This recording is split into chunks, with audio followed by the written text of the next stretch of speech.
بسم الله الرحمن الرحيم الحمد لله رب العالمين والعاقبة للمتقين والصلاة والسلام على أشرف المرسلين وعلى آله وصحبه أجمعين أما بعد فقد قال الله تبارك وتعالى بعد أعوذ بالله من الشيطان الرجيم بسم الله الرحمن الرحيم واستعينوا بالصبر والصلاة وإنها لكبيرة إلا على الخاشعين الذين يظنون أنهم ملاقو ربهم وأنهم إليه راجعون صدق الله العلي العظيم. கண்ணியத்துக்கும் மதிப்புக்கும் மரியாதைக்கும் உரிய அன்பின் இஸ்லாமிய சகோதர நண்பர்களே, பெரியவர்களே, தாய்மார்களே, சகோதரிகளே, அல்லாஹ் சுப்ஹானஹு தஆலா என்னையும் உங்களையும் நம்மை சூழ இருக்கக்கூடிய அனைவரையும் பொருந்திக் கொள்ள வேண்டும். அல்லாஹுடைய பொருத்தம் அனைத்தை விடவும் மேலானது. வரிதுவானும் மினல்லாஹி அக்பர். அல்லாஹுடைய பொருத்தம் அனைத்தை விடவும் மேலானது என்று குர்ஆன் சான்று பகிர்ந்து கொண்டிருக்கிறது. அல்லாஹுடைய பொருத்தத்துக்காக வேண்டி மட்டும் செயல்படுவோம். அல்லாஹுடைய பொருத்தம் கிடைத்துவிட்டால் எல்லாவற்றுடைய பொருத்தமும் கிடைத்துவிடும். மக்களுடைய பொருத்தம், மக்களுடைய திருப்தி, மக்களுடைய அதிருப்தி நிலையற்றது. இன்று திருப்தி அடைந்தவர்கள் நாளை அதிருப்தி அடையலாம். அது மாறி மாறி வந்து கொண்டே இருக்கும். ஆனால் அல்லாஹுடைய பொருத்தத்தை மட்டும் நாடி செயல்படக்கூடிய மக்களாக அல்லாஹ் சுப்ஹானஹு தஆலா எப்படி சஹாபாக்களை ஆக்கி வைத்தானோ அதே போல எங்களையும் அல்லாஹ் ஆக்கி வைப்பானாக. சஹாபாக்களை பற்றி குர்ஆன் சொல்லும் பொழுது பல இடங்களில் குர்ஆன் அவர்களை பற்றி வர்ணிக்கும் பொழுது அவர்களை பற்றி சொல்லும் பொழுது சொல்லுகிறது, அவர்கள் எப்பொழுதுமே யப்தகூன ஃபضலம் மினல்லாஹி வரிதுவானா, அல்லாஹுடைய அருளையும் அல்லாஹுடைய பொருத்தத்தையும் நாடி நிற்பவர்கள். யப்தகூன ஃபضலம் மினல்லாஹி வரிதுவானா முஹம்மதுர் ரசூலுல்லாஹ் வல்லதீன மஅஹு அஷித்தாஉ வல் குஃபாரி ருஹமாஉ பைனஹும் தராஹும் ருக்கஅன் சுஜ்ஜதன் என்று அல்லாஹ் சுப்ஹானஹு தஆலா சொல்லுவது போல சஹாபாக்களுடைய அடையாளம் இப்படி இருக்கும். அவர்களுக்கு மத்தியில் அவர்கள் மிகவும் இரக்கமுடையவர்களாக இருப்பார்கள். இறை நிராகரிப்பு செய்யக்கூடிய மக்களுடன் ரொம்ப கடினமாக இருப்பார்கள். மக்களுடன் கடினமாக இருப்பார்கள் என்றால் இறை நிராகரிப்புடன் கடினமாக இருப்பார்கள். அந்த கொள்கையில் விட்டு கொடுப்பு இல்லை. கொள்கையில் பரஸ்பரம் பேசுவதற்கு எதுவுமே கிடையாது. அதில் கம்ப்ரமைஸ் இல்லை.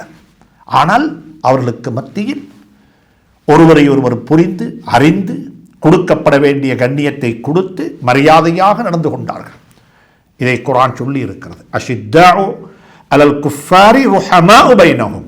அவர்களுடைய ஷித்தத், அவருடைய கடினமாக இருந்தார்கள். எதில்? கொள்கையில் விட்டு கொடுக்க மாட்டார்கள். யாராக இருந்தாலும் சரி, அல்லாஹுடைய தீனுக்கு பிறகுதான் அடித்த உறவுகள் என்பதை அவர்கள் வெளிப்படுத்தினார்கள். தங்களுக்கு மத்தியில் அது யாராக இருந்தாலும் சரி, கொள்கை என்று வரும்பொழுது யாராக இருந்தாலும் சரி, அவர்களுக்கு மத்தியில் அவர்கள் இரக்கமாக கருணையுடன் அன்பு காட்டிக் கொண்டிருந்தார்கள். ருஹமாஉ பைனஹும். அல்லாஹ் சுப்ஹானஹு தஆலா சஹாபாக்களை இப்படி சொல்லுவது போல மீண்டும் சொல்லுகிறான், யப்தகூன ஃபضலம் மினல்லாஹி வரிதுவானா. அல்லாஹுடைய பொருத்தத்தையும் அல்லாஹுடைய அருளையும் எப்பொழுதுமே தேடி நிற்பார்கள், வேண்டி நிற்பார்கள். அதனால தான் அல்லாஹ் சுப்ஹானஹு தஆலாவும் சொல்லுகிறான், நீங்க என்னுடைய பொருத்தத்தை தேடி நிற்கிறீங்க. ரலியல்லாஹு அன்ஹும் வரது அன். அல்லாஹ் அவர்களை பொருந்திக் கொண்டு விட்டான், அவர்களும் அல்லாஹ்வை பொருந்திக் கொண்டு விட்டார்கள். இதைவிட பெரிய சுப செய்தி, இதைவிட பெரிய பாக்கியம் உலகத்தில் இதுதான் இருக்க முடியும். அன்புக்குரியவர்களே, சகோதரர்களே, குர்ஆன் 3 விஷயத்தை சொல்லுது. ஒன்று திக்ருல்லாஹ், அல்லாஹுவை நாங்கள் திக்ரு செய்வது. இன்னும் அல்லாஹுடைய பொருத்தத்தை நாங்கள் தேடி நிற்பது. மூணாவது ஹதரத் ரசூலுல்லாஹி ஸல்லல்லாஹு அலைஹி வஸல்லம் அவர்களை நாங்கள் நேசிப்பது. இது மூணும் எப்படிப்பட்ட ஒரு அமல் என்று சொன்னால் 2 பக்கத்தாலையும் நடக்க வேண்டும். குர்ஆன் சொல்லுகிறது, நீங்கள் அல்லாஹ்வை திக்ர் செய்கிறீர்களா? அல்லாஹ்வும் உங்களை திக்ர் செய்கிறான். ஃபத்குரூனி அஸ்குருக்கும். நீங்கள் என்ன திக்ர் செய்யுங்கள், நான் உங்களை திக்ர் செய்வேன். யார் சொல்லுகிறான்? குர்ஆன் சொல்லுது, அல்லாஹ் சொல்லுகிறான். நீ என்னை ஞாபகப்படுத்தி, என்னை நீ மறந்து விடாதே, என்னுடைய சிந்தனையிலேயே வாழு, என்னை பற்றி பேசிக்கொண்டே இரு, என்னை துதித்து வணங்கி வழிபட்டு கொண்டே இரு. சுப்ஹானல்லாஹ். நானும் உன்னை அப்படியே என்ன செய்வேன்? ஞாபகப்படுத்தி கொண்டே இருப்பேன். நீ உலகத்தில் ஞாபகப்படுத்தினால் இந்த உலகத்தை விடவும் சிறந்த இடத்தில் உன்னை ஞாபகப்படுத்துவேன், பெரிய இடத்தில் ஞாபகப்படுத்துவேன். சுப்ஹானல்லாஹ். இது உண்டு. சொல்லிவிட்டு அல்லாஹ் சொல்லுகிறான், வலதிக்ருல்லாஹி அக்பர். நீங்க அல்லாஹ்வை ஞாபகப்படுத்துவதை விடவும் அல்லாஹ் உங்களை ஞாபகப்படுத்துவது தான் மிக பெரியது, மிக பெருசு. அல்லாஹ்வுடைய சன்னிதானத்தில் அல்லாஹ் என்னை ஞாபகப்படுத்துகிறான், என்ற பேர் அல்லாஹ் சொல்லுகிறான், எனக்கு அல்லாஹ் கருணை காட்டுகிறான். சுப்ஹானல்லாஹ். வலதிக்ருல்லாஹி அக்பர். குர்ஆன் 2 வகையான திக்ர் சொல்லி இருக்கிறது. ஒன்று அல்லாஹுவை நாங்கள் திக்ரு செய்வது, இன்னும் ஒன்று அல்லாஹ் எங்களை திக்ரு செய்வது. வலதிக்ருல்லாஹி அக்பர். அல்லாஹுடைய திக்ரு தான், அல்லாஹ் எங்களை ஞாபகப்படுத்துவது தான் மிகவும் பெரியது, மிகவும் மேலானது. இதே போலத்தான் நாங்கள் அல்லாஹ்வை பொருந்திக் கொண்டு விட்டோம். அல்லாஹ்வை பொருந்திக் கொள்ளாமல் எங்களுக்கு வாழ முடியாது. பொருந்திக் கொண்டுதான் ஆக வேண்டும். அனைத்து கட்டங்களிலும், கஷ்டமான கட்டம், லாபமான கஷ்டம், நஷ்டமான கட்டங்கள், எதிலையும், நெருக்கடியிலையும், சந்தோஷத்திலையும், கல்யாண வீட்டிலையும், மையத்து வீட்டிலையும் நாங்கள் அல்லாஹ்வை பொருந்திக் கொள்ளத்தான் வேண்டும். அல்லாஹ்வை பொருந்திக் கொள்ளத்தான் வேண்டும். அதுக்கு மேல ஒன்றும் எங்களுக்கு பேச முடியாது. வமா தஷாஉன இல்லா ஐயஷா அல்லாஹ். அல்லாஹுடைய நாட்டம் இல்லாமல் ஒன்றை எங்களால் நாடவும் முடியாது. எங்களுடைய ரிமோட் கண்ட்ரோல் அவனுடைய கையில். அவன் உயர்த்தக்கூடியவன், தாழ்த்தக்கூடியவன், வசதி வாய்ப்பை தரக்கூடியவன், வசதி வாய்ப்பை பிடுங்கி எடுக்கக்கூடியவன், ஆட்சி அதிகாரத்தை தரக்கூடியவன், ஆட்சி அதிகாரத்தை பிடுங்கி எடுக்கக்கூடியவன். சுப்ஹானல்லாஹ். குலில்லாஹும்ம மாலிக்கல் முல்க் துஅத்தில் முல்க மன் தஷாஉ வ தன்ஸிஉல் முல்க மிம்மன் தஷாஉ வ துஇஸ்ஸு மன் தஷாஉ வ துஸில்லு மன் தஷா. அல்லாஹ் சொல்லிக்கொண்டே போறான். எங்களுக்கு அல்லாஹுடைய பொருத்தத்துடன் தான் வாழ வேண்டும், வேற வழி இல்லை. ஆனால் அல்லாஹ் எங்களை பொருந்திக் கொள்வது வருதுவானும் மினல்லாஹி அக்பர், வலதிக்ருல்லாஹி அக்பர் என்பது போல வருதுவானும் மினல்லாஹி அக்பர். அல்லாஹுடைய பொருத்தம் இருக்கிறது, அதுதான் மிக பெருசு. நீங்கள் அல்லாஹ்வை பொருந்திக் கொண்டு விட்டீர்கள் என்று நாங்கள் சொல்லுகின்றோம். அதைவிட பெரியது தெரியுமா? அல்லாஹ் எங்களை பொருந்திக் கொள்ள வேண்டும். அதை வேண்டி நின்றார்கள், அதற்காக வேண்டி உழைத்தார்கள், அதற்காக வேண்டி பாடுபட்டார்கள் சஹாபாக்கள். அதனால் அல்லாஹ்வை சொல்லிவிட்டான், ரலியல்லாஹு அன்ஹும். அல்லாஹ் அவர்களை கொண்டு பொருந்திக் கொண்டு விட்டான். வரலூ அன்ஹு. அவர்களும் அல்லாஹ்வை பொருந்திக் கொண்டு விட்டார்கள். அல்லாஹ் சுப்ஹானஹு தஆலா இந்த ஆயத்து சம்பந்தமாக இன்னும் பேசலாம், போதும். இன்னும் ஒன்று இருக்கிறது. நாங்கள் எல்லாரும் ஹதரத் ரசூலுல்லாஹி ஸல்லல்லாஹு அலைஹி வஸல்லம் அவர்களை நேசிக்கின்றோம். மாற்று கருத்துக்கு இடம் கிடையாது, மாற்று கருத்துக்கு இடமே கிடையாது. அனைவரும் சையதுல் கௌனைன் தாஜுல் மதீனா முஹம்மது ரசூலுல்லாஹ் ஸல்லல்லாஹு அலைஹி வஸல்லம் அவர்களை நேசிக்கின்றோம். அதில் மாற்று கருத்து கிடையாது. ஹதரத் ரசூலுல்லாஹி ஸல்லல்லாஹு அலைஹி முஹப்பத்து வேணும்.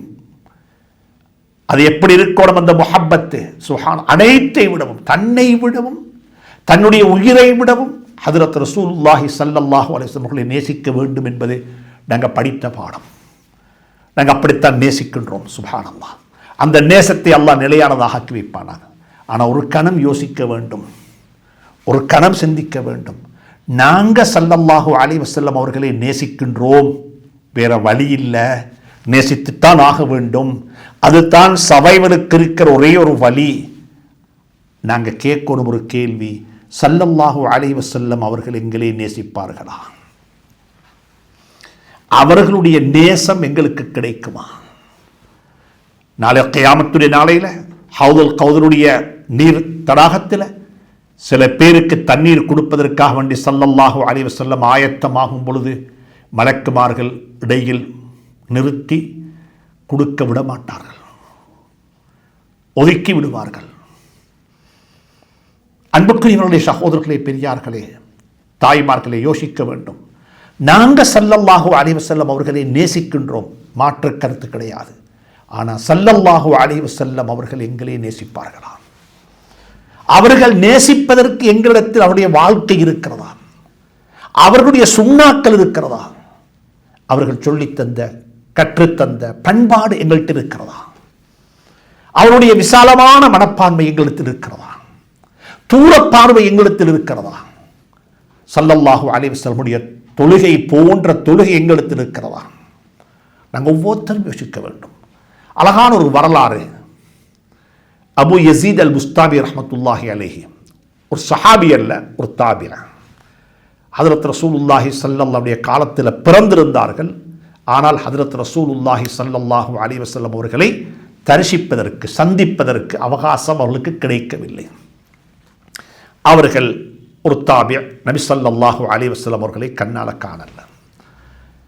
பிந்தின காலத்தில் ஒரு நாள் அவர்கள் மதீனா முனவ்வராவுக்கு வந்தார்கள். அந்த நேரத்தில் ஹதரத் அப்துல்லாஹ் இப்னு மஸ்ஊத் ரலியல்லாஹு தஆலா அன்ஹு, ஹதரத் ரசூலுல்லாஹி ஸல்லல்லாஹுடைய சஹாபாக்கள்ல ஒரு மிக முக்கியமான சஹாபி. அவர்களுக்கு பல வகையான வரலாற்று குறிப்புகள் இருக்கிறது அவர்களை பற்றி. ஆனால் அவர்களுக்கு இருக்கிற ஆக முக்கியமான ஒரு வரலாற்று குறிப்பு என்னென்று சொன்னால், ஸல்லல்லாஹு அலைஹி வஸல்லம் அவர்கள் 23 வருட காலம் நபியாக இருந்தார்கள். அதே 23 வருட காலமும் சஹாபியாகவுமே இருந்தார்கள்.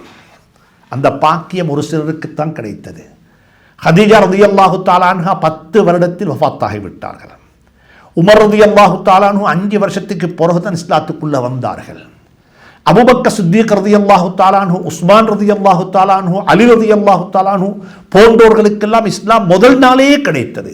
ஸல்லல்லாஹு அலைஹி வஸல்லம் மௌத்தாகும் வரைக்கும் அவர்கள் சஹாபாக்களாகவே இருந்தார்கள். அந்த பட்டியலில் இருக்கக்கூடிய ஒருவர் தான் அப்துல்லாஹ் இப்னு மஸ்ஊத் ரலியல்லாஹு தஆலா அன்ஹு. இப்னு மஸ்ஊத் ரலியல்லாஹு தஆலா அன்ஹு என்று சொல்லுவார்கள் அந்த சஹாபி. அவர்களுடைய சபைக்கு அபு யசீத் அல் புஸ்தாமி ரஹ்மத்துல்லாஹி அலைஹி அவர்கள் வந்தார்கள். வந்த சந்தர்ப்பத்தில் லஅவுஸஅலஹும், அபு யசீத் அல் புஸ்தாமி ரஹ்மத்துல்லாஹி அலைஹி அவர்களை கிட்ட அழைத்து சபையில் இடமெடுத்து கொடுத்து அவர்களை அவர்களுக்கு பக்கத்தில் உட்கார வைத்துக் கொண்டார்கள். உட்கார வைத்துக் கொண்டு ஒரு விடயத்தை சொன்னார்கள். லவ் ரஆக நபியு லஅஹப்பக் ஸல்லல்லாஹு அலைஹி வஸல்லம். ஹஜ்ரத் ரசூலுல்லாஹி ஸல்லல்லாஹு அலைஹி வஸல்லம் அவர்கள் உங்களை காணவில்லை. நிச்சயமாக அவர்கள் உங்களை கண்டிருந்தால் அவர்கள் உங்களை நேசித்திருப்பார்கள். 23 வருட காலம் நபியாக சஹாபியாக இருந்த ஒரு மனிதர், ஒரு சஹாபி, அடுத்த தலைமுறையில் வந்த ஒரு தாபியை பார்த்து என்ன தெரியுமா சொல்லுகிறாரு? லவ் ரஆக நபியு ஸல்லல்லாஹு அலைஹி வஸல்லம் லஅஹப்பக். ஸல்லல்லாஹு அலைஹி வஸல்லம் அவர்கள் உங்களை கண்டிருந்தால் நிச்சயமாக உங்களை நேசித்திருப்பார்கள் என்று சொல்லுகிறார்கள். எனவே அன்புக்குரியவர்களே, சகோதரர்களே, இந்த 3 விடயத்திலும் கவனம் செலுத்துவோம். நாங்களும் அல்லாஹ்வை திக்ரு செய்கின்றோம், அல்லாஹ்வும் எங்களை திக்ரு செய்ய வேண்டும். முதல் விடயம், நாங்கள் அல்லாஹ்வை பொருந்திக் கொண்டோம், அல்லாஹ்வும் எங்களை பொருந்திக் கொள்ள வேண்டும். நாங்கள் ஸல்லல்லாஹு அலைஹி வஸல்லம் அவர்களை நேசிக்கின்றோம், அவர்கள் மீது இஷ்க் கொண்டிருக்கின்றோம், அவர்கள் மீது காதல் கொண்டிருக்கின்றோம். அவர்களை பற்றி பேசும் பொழுதெல்லாம் அன்புக்குரியவர்களே, சகோதரர்களே, பூரிப்படைகின்றோம். நாங்கள் யோசிக்க வேண்டும். நாங்கள் ஸல்லல்லாஹு அலைஹி வஸல்லம் அவர்களை நேசிப்பது போன்று அவர்கள் எங்களை கண்டால் நேசிப்பார்களா? அவர்கள் எங்களை நேசிப்பதற்குரிய எல்லா வகையான விடயங்களையும் நாங்கள் செய்து விட்டோமா? அவர்கள் எங்களை நேசிப்பதற்குரிய எல்லா வகையான கர்மங்களிலும் நாங்கள் முன்னோடிகளாக இருக்கின்றோமா என்பதை நானும் நீங்களும் சிந்திக்க கடமைப்பட்டிருக்கின்றோம். அல்லாஹ் அதற்குரிய தௌஃபீக்கையும் தந்தருள்வானாக. அன்புக்குரிய நண்பர்களே, சகோதரர்களே, நாங்கள் சென்ற வகுப்பினூடாக இந்த காலத்தில் வாழக்கூடிய வாலிப சமூகம் எதிர்நோக்கக்கூடிய பிரச்சனைகளை பற்றி நாங்கள் கதைத்தோம். அதில் மிக முக்கியமான ஒரு பிரச்சனை தான் அவர்களுக்கு தாமதித்து பொறுமையாக இருந்து எதையும் சாதிக்க வேண்டும் என்பது அவர்களால் முடியாத கர்மமாக மாறிவிட்டது. அல்லாஹ் சொல்லுகிறான், இஸ்தஈனு பிஸ்ஸப்ர், பொறுமையை கொண்டு உதவி தேடுங்கள். பொறுமை என்றால் என்ன? சென்ற வாரம் கொஞ்சம் படித்தோம். பொறுமை என்றால் எந்த விடயம் நடப்பதற்கு எவ்வளவு நேரம் தேவைப்படுமோ அவ்வளவு நேரத்தை நாங்கள் கொடுத்தாக வேண்டும். எந்த ஒரு சின்ன விடயமாக இருந்தாலும் சரி, அதற்குரிய நேரம் அதற்கு கொடுக்கப்பட வேண்டும். காலையில் எழும்பினோம், அவசரமாக காரியாலயம் வேலைக்கு போக வேண்டும், ஏதாவது சாப்பிட வேண்டும், வைஃப்ட சொன்னோம், மனைவிட்ட சொன்னோம், ஒரு ஆம்லேட் போட்டுத்தான்னு சொல்லி ஒரு முட்டையை உடைச்சி ஒரு தாச்சியில் ஊற்றி அதை ஆம்லேட் ஒன்று போட்டுத்தான்னு சொல்லி. ஆனால் என்கிட்ட நேரம் இல்லை. முட்டை இருக்குது, அடுப்பு இருக்குது, நெருப்பு இருக்குது, சமைக்க முடியும், எல்லாம் இருக்குது, ஆனால் நேரம் இல்லை. என்ன செய்கிறோம்? சாப்பிட முடியல. உலகத்தில் ஒரு ஆம்லேட் ஒன்று போட்டு ஒரு சாப்பாடு சாப்பிடுவதாக இருந்தாலும் டிகிரி வாங்குறதல்ல, மௌலவி பட்டம் வாங்குறதல்ல, ஒரு மதரசால போய் 8 வருஷம் 10 வருஷம் ஓதுறதல்ல, ஒரு சின்ன ஒரு முட்டை ஒன்று சமைத்து சாப்பிடுவதாக இருந்தாலும் அதற்கு எவ்வளவு நேரம் கொடுக்கணுமோ அவ்வளவு நேரம் கொடுத்துத்தான் ஆக வேண்டும். அந்த நேரத்தை கொடுக்காம நீங்க எதையாவது அடைய விரும்புவீங்க என்றால் அதை எங்களால் அடைய முடியாது. பொறுமை என்றால் எதற்கு எவ்வளவு நேரம் கொடுக்கணுமோ அவ்வளவு நேரம் கொடுங்க. இந்த வாலிப சமூகத்துக்கு 2 பிரச்சனை இந்த உலகத்தில். முதலாவது பிரச்சனை குயிக், அவசரமாக நடக்கணும், அவசரமாக அது நடந்து முடியணும். பள்ளியில் பேத்தி 20 நிமிஷம் ஹுதுபா கூட கேட்கலாது, எதையுமே ஒரு புக்கெடுத்து வாசிக்க முடியாது. என்ன செய்யணும்டா, ஸ்கிரீனில் இந்த கை அங்கல இங்கல போகும். இது வாலிபர்கள் என்று சொன்னால் யாருடைய வாழ்நாள் எல்லாம் இதுவரைக்கும் 3 நம்பர்ஸ் இல்லையோ அதுக்கு கீழே உள்ள முழு பேரும் வாலிபர்கள் தான். இப்போ 99 வயசில் உள்ளவரும் வாலிபர் தான். அவருக்கும் இந்த டிஜிட்டல் உலகம் தெரியும், அவருக்கும் வைஃபை தெரியும், அவருக்கும் ஃபேஸ்புக் அக்கவுண்ட்ஸ் இருக்குது, அவரும் எப்பவுமே அப்டேட்டாகத்தான் இருக்கிறாரு. பெண்கள் ஆண்கள் விதிவிலக்கு இல்லை, வித்தியாசம் இல்லை, எல்லாருடைய கையிலையும். சுப்ஹானல்லாஹ், வாழ்க்கையை அப்படியே ஒரு வகையாக எங்கேயோ இழுத்து கொண்டு போகுது வாழ்க்கையா. எங்களை யாரோ ஒருத்தர் கண்ட்ரோல் பண்ணி கொண்டிருக்கிறார். நான் இதற்கு முன்னாலேயும் சொல்லி இருக்கின்றேன், நாங்கள் ஒரு கேள்வி எங்களிடத்தில் கேட்க வேண்டும், நிச்சயமாக நானும் கேட்கணும், நீங்களும் கேட்டு பாருங்கள். சமூக வலைத்தளங்களை, சோசியல் மீடியாவை நாங்க பாவிக்கிறோமா அல்லது சோசியல் மீடியா எங்களை பாவிக்குதா? எங்களை பாவிக்க இல்லை, எங்களை இல்லாமலாக்கி விட்டது, எங்களை அப்படி அழித்து விட்டது. சோசியல் மீடியாவோட சம்பந்தப்பட்ட எத்தனையோ வகையான நோய்கள் வந்திருக்கிறது. ஒரு போஸ்டர் போட்டுட்டோம், யாருமே அதுக்கு லைக் பண்ண இல்லைன்னு அது ஒரு நோய் ஆகிட்டு, இப்ப அது டிப்ரெஷன் ஆகுது. அது எத்தனையோ வகையான சுப்ஹானல்லாஹ் நோய்களுக்கு அது எங்களை இட்டு சொல்லுகிறது என்று சொல்லி மருத்துவ உலகம் சொல்லிக் கொண்டிருக்கிறது. அது சம்பந்தமாக இப்ப கன்சல்டேஷன், அது சம்பந்தமான அறிவுரைகள் வழங்கப்பட்டுக் கொண்டிருக்கிறது. அன்புக்குரியவர்களே, கேள்வி கேட்டு பாருங்கோ, சமூக வலைத்தளங்களை, சோசியல் மீடியாவை நாங்க பாவிக்கிறோமா? நீங்க பாவிக்கிறண்டால் சரி, பிரச்சனை கிடையாது. அப்ப தெரிந்து அறிந்து எது நல்லம் எது சரியில்லை, எதை போஸ்ட் பண்ணணும், எதை ஃபார்வர்ட் பண்ணணும், எதை கிரியேட் பண்ணணும், எதை எழுதணும், எது நலவு எது கெடுதி என்பதை அறிந்து தெரிந்து நீங்க செய்றீங்க, நீங்க மாஜூரீங்கள், உங்களுக்கு நன்மை கிடைக்கும். என்றால் தாவா களத்தில் அது ஒரு பெரிய ஒரு பகுதியை பகிர்வாக எடுக்கிறது. தாவா களமும் சமூக வலைத்தளங்களினூடாக சமூகத்தில் மாற்றங்களை கொண்டு கொண்டு வரவும் முடியும். இது ஒரு பகுதி. 2வது பகுதி ஒன்றுக்கு, சமூக வலைத்தளங்கள் உங்களை பாவிக்குதா? யாராவது போட்டதையெல்லாம் பார்க்குறீங்களா? யாராவது போட்டதையெல்லாம் ஃபார்வர்ட் பண்றீங்களா? யாராவது போட்டதையெல்லாம் நீங்க இதுவரைக்கும் எதுவுமே எழுதி இல்லை, எந்த ஒரு கருத்தையும் பதிவு செய்தில்லை. ஆனா சில பேருக்கு யாராவது ஒருவர் எழுதின கருத்துக்கு கீழே சுப்ஹானல்லாஹ் கமெண்ட்ஸ் எழுதுறதுக்கு தானே, அதில் அவர்கள் கை கண்ட அவர்களுக்கு அதுதான் அவர்களுக்கு அது சொல்ல முடியாது. இன்னும் சில சகோதரர்கள் இருக்கிறார்கள், போடப்பட்ட செய்தியை வாசிப்பதை விடவும் அந்த செய்திக்கு எழுதப்பட்ட சொல்லப்பட்ட கமெண்ட்ஸை கேட்கறதுல ரொம்ப பெரிய ஆர்வம் காட்டுவார்கள். அதுவும் ஒரு நோய், அதுவும் ஒரு நோய். ஒரு பயான் சொல்லப்பட்ட அந்த பயான் 20 நிமிஷம், அந்த பயானை கேட்கறதுக்கு நேரம் இல்லை, ஆனால் அந்த பயானுக்கு கீழே எழுதப்பட்ட கமெண்ட்ஸ் எல்லாம் படிக்கிறதுக்கு சுபஹான, அதை பார்த்து அதில் சந்தோஷப்படுறவங்க பெரிய ஒரு கூட்டம் வைக்கிறாங்க. இதுதான் உலகம். எனவே இந்த சமூகத்துக்கு ரெண்டு பிரச்சனை. ஒரு பிரச்சனை என்ன தெரியுமா? குயிக்கா நடக்கணும், அவசரமா நடக்கணும். இன்றைக்கு போட்டோம் நாளைக்கு வேணும், இப்ப போட்டோம் நாளைக்கு வேணும். ஒரு சாப்பாடு வீட்டில் போய் வெங்காயம் வெட்டி தக்காளிக்காய் வெட்டி சமைத்து சாப்பிடுவது என்பதெல்லாம் கஷ்டமாவே ஃபாஸ்ட் ஃபுட்டுக்கு போயிட்டோம். அதுக்கு பேரே ஃபாஸ்ட் ஃபுட். சுப்ஹானல்லாஹ். என்ன சரி, எப்ப சமைச்சதோ தெரியாது, எங்க சமைச்சதோ தெரியாது, யாரு சமைச்சதோ தெரியாது, எத்தனை நாள் அது ஃப்ரோசனாக இருந்துச்சோ தெரியாது.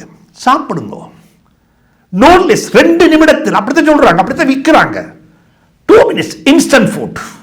இப்ப வேணுமா அப்ப சாப்பிடலாம், வாகனத்தை ஓட்டிக்கொண்டே சாப்பிடலாம், பேசிக்கொண்டே சாப்பிடலாம். அப்படிப்பட்ட ஒரு வாழ்க்கைக்கு நாங்கள் பழக்கப்பட்டு விட்டோம். அந்த பழக்கப்பட்ட பழக்கம் எங்களுடைய கல்வியிலேயும் வந்து விட்டது, எங்களுடைய கல்வி நடவடிக்கைகளையும் வந்து விட்டது, எங்களுடைய குரோத்திலே வந்து விட்டது, எங்களுடைய கல்வி எங்களுடைய மதரசாவிலே வந்து விட்டது. சுப்ஹானல்லாஹ். ஒன்று அவசரமா நடக்கணும். ரெண்டாவது இன்னும் ஒரு நோய் இருக்குது, அதையும் அல்லாஹ் சுப்ஹானஹு வ தஆலா இந்த ஆயத்தில் சொல்றான். அது என்னன்னு சொன்னால், பிரசன்ட்ல யாருமே கிடையாது, நிகழ்காலத்தில் நாங்கள் வாழ்றோம் இல்லை. எல்லாரும் எடுத்தாலும் எதிர்காலத்தை பற்றி, 15 இயர்ஸ்க்கு அப்புறம் என்ன நடக்கும், 10 இயர்ஸ்ல என்ன நடக்கும், என் எக்கானமி எப்படி இருக்கும், நான் எப்படி வாழுவேன், என் புள்ள எப்படி இருக்கும். சுப்ஹானல்லாஹ், சுப்ஹானல்லாஹ். புள்ள பிறக்க முந்தைய புள்ள ஸ்கூலை பத்தி யோசிக்கிறாங்க, எந்த ஸ்கூலுக்கு போடுறது, புள்ள வளர முந்தைய மாப்பிள்ளை யாரு. சுப்ஹானல்லாஹ். பிரசன்ட்ல யாருமே இல்லை, எல்லாரும் இருக்கிறாங்க ஒன்றும் ஃபியூச்சர்ல. அதிகமானவங்க ஃபியூச்சர்ல வாழ்றாங்க.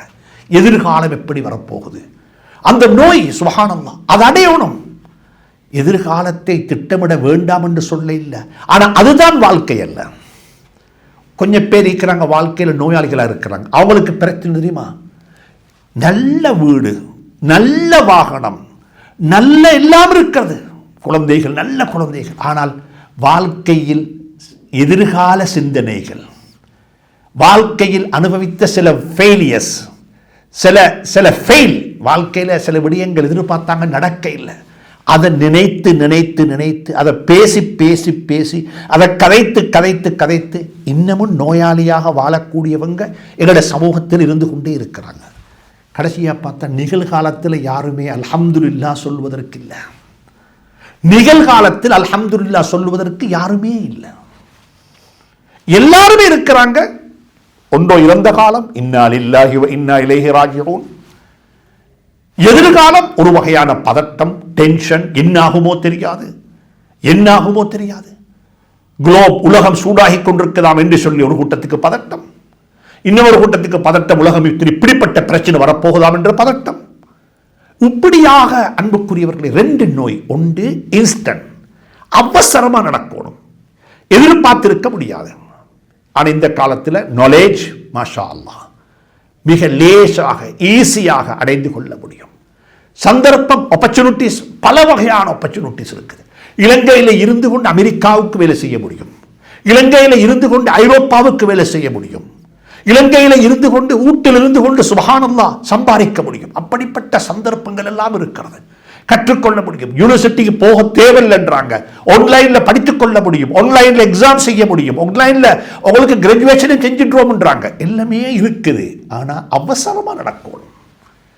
இந்த அவசரம் என்பது, இந்த அவசரமா நடக்கிறது பொறுமை காக்க இயலாது என்பது இருக்கிறதே, இதனால் வரக்கூடிய விளைவுகள்ல மிகப்பெரிய ஒரு விளைவுதான் குடும்ப வாழ்க்கையில் ஏற்படக்கூடிய விரிசல்.